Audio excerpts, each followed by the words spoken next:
で今月の6月の20日の日にほっと立ち上がろうとしたら、もう言語障害、言葉が出らない、左手左足はもう動かないし、それでこれはもう自分で脳梗塞やったんだなというのが分かりまして、すぐ救急車を呼んでいただいて、そして、福岡の病院の方に入って、そして検査の結果は血管の一番細いところであるラクナ酵素という診断が出まして、処置が早かったためかいわゆる血清4回の点滴をしまして、5時間後には言葉が出るようになりましたけど、そしてその後徐々に、手と足のもう回復をして、初めは車椅子、それからバスバスで、そして、退院がですね6月20日に、発症しまして、そして7月の15日にはもう退院していいだろうということで、退院しまして、7月の20日から、自分でもリハビリのつもりですと思って、会議をまた始めまして、ぼちぼち患者さんを見ながら自分で、扱ってますけど、どうも言語障害はもう取りましたですけど、手とこの足がですね、まだまだちょっと沈馬しまして、特に階段を降りる時が怖いもんですから、一方の踏み出しがですね、ちょっと踏み出して少し行くと、ちょっと歩いてください。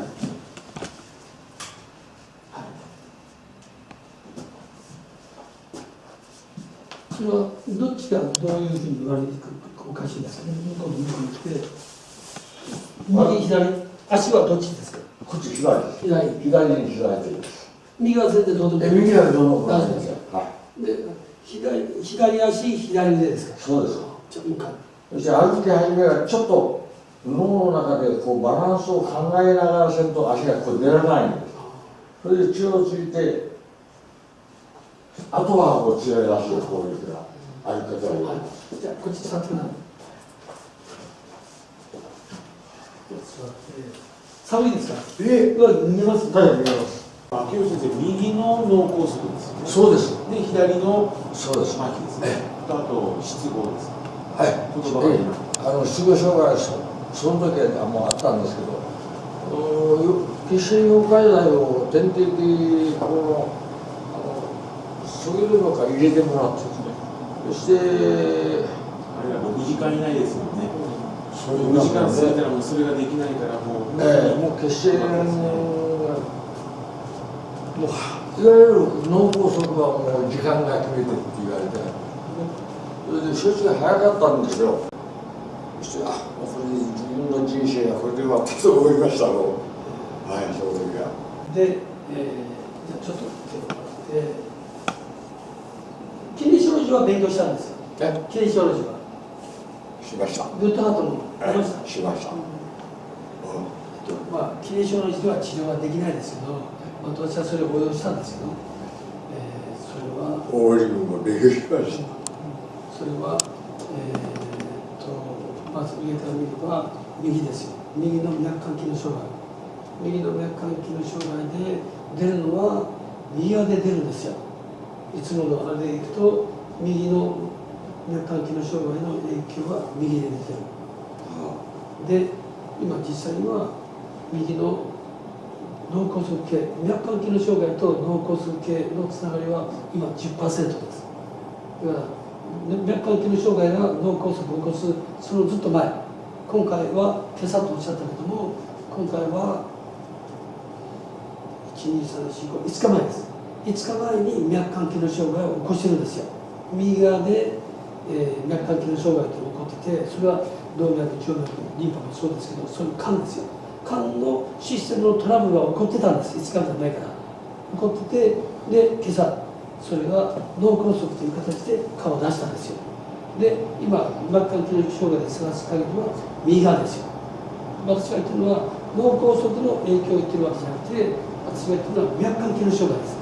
脈管機能障害でいくと右側ですから、上から下までですと右側です。まっすぐでしょ。頭皮が見ると左側に動きます。右側が動いてない。どうぞ、来てください。そうですね。左側はこうです。ここの動き。ここ前に行かない。これは行きます。それから首ですね。首は左側。右側ないですね。左側あります。で、それで今度は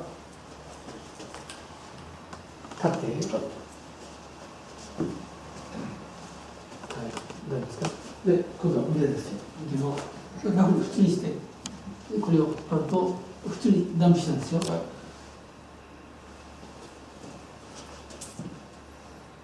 普通にして、抜けてますよね。抜けてる。こちらは抜けてない。座ってない。動きが動いてる。座って。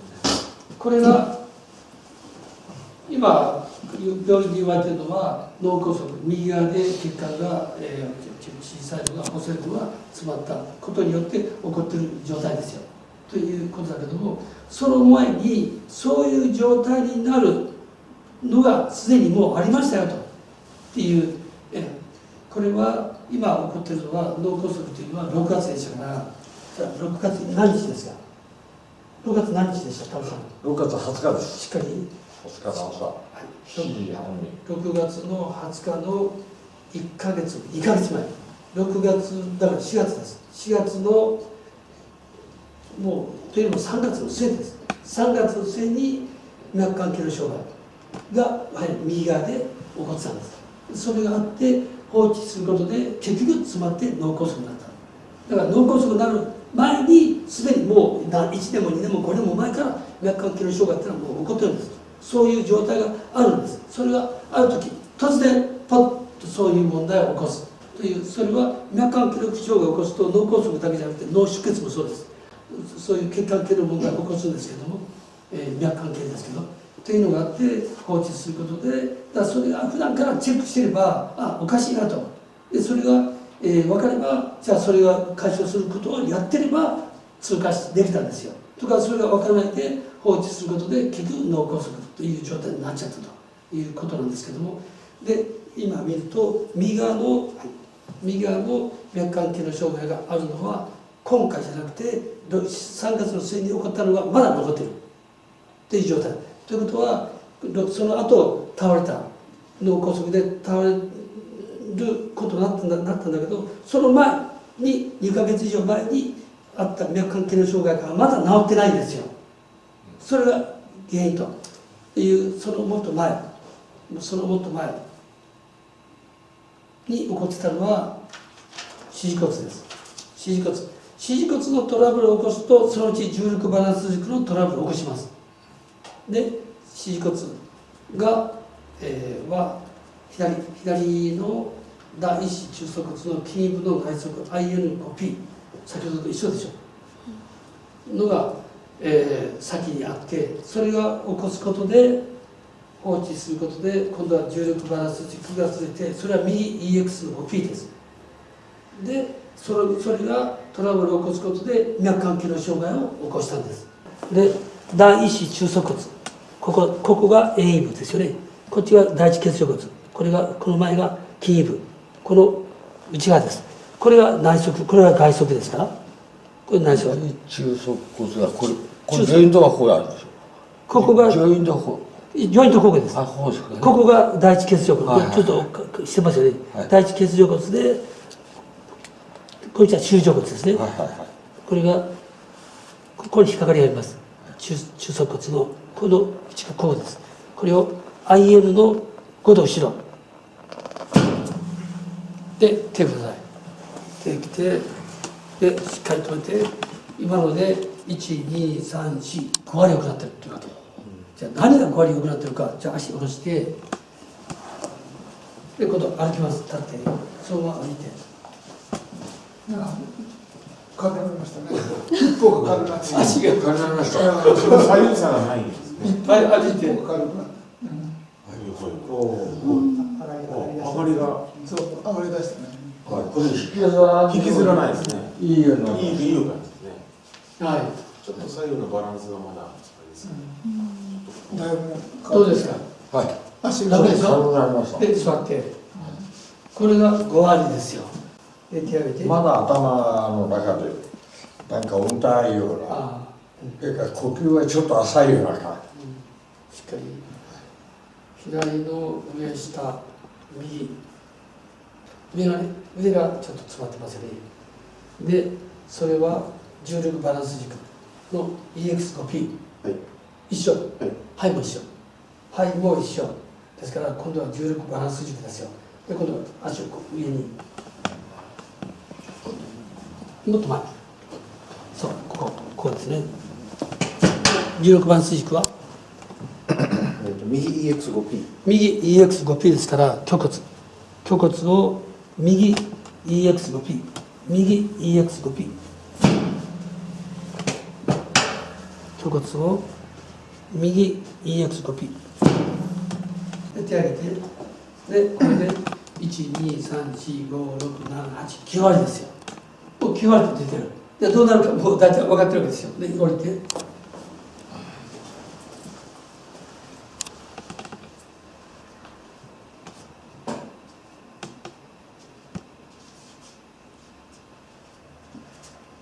あ、手は震えます。ああ、今度は手が動いた手が動いたしたわけね。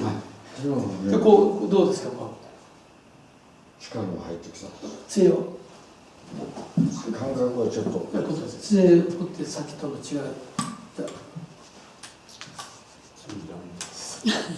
杖はもういりません。杖いらないなと。はあ、そんなに違うのかな。引きずりがないですね。はい、ないですねだいぶ違うね。じゃあ、こっち座って。で、手上げて、これが123456789ですよ。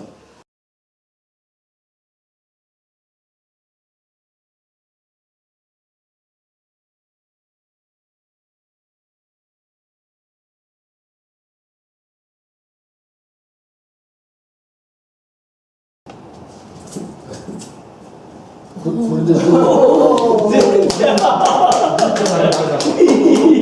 全然足がうちまで走って帰れそうですね。もう大体 100% いいみたいですよ。今ので。今のね。スワーッとしました。ですよ。だから一番正直なのは本人がね、そういう意味においても体だけじゃなくて、もう本当に明日からやる気があるかどうかっていうことに関しては本人しか分かんないわけだから、本人が言うことが真実であって、こちらがいくら言おうがダメですよ。本人が100って言わないと、今100。100です。 OK ですよ。今 OK です。その目的でやったわけですから。今はもうエネルギーが出ました。で、どうでした今体験してみて感想は。もう来てよかったです。